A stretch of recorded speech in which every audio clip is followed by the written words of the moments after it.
অসমৰ বানপানী ৰাষ্ট্ৰীয় সমস্যা হয়নে? 2019 চনৰ 2 জুলাইত সেই সময়ত অসমৰ ৰাজ্যসভাৰ সাংসদ বিশ্বজিৎ দৈমাৰীয়ে সংসদত উত্থাপন কৰিছিল এই প্ৰশ্নটো।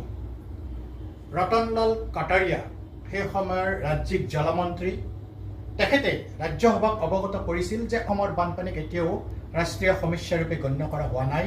এইকাৰণে যে ৰাষ্ট্ৰীয় সমস্যাৰূপে গণ্য কৰিবলৈ হ'লে SDRF আৰু NDRF-এ এক প্ৰতিবেদন দাখিল কৰিব লাগিব, যি প্ৰতিবেদনত এইটো প্ৰতিফলিত হ'ব লাগিব যে অসমৰ সৰ্বমুঠ জনসংখ্যাৰ 1/3 জনসংখ্যা 1/3 পপুলেশ্যন বানপানীৰ দ্বাৰা আক্ৰান্ত হ'ব লাগিব।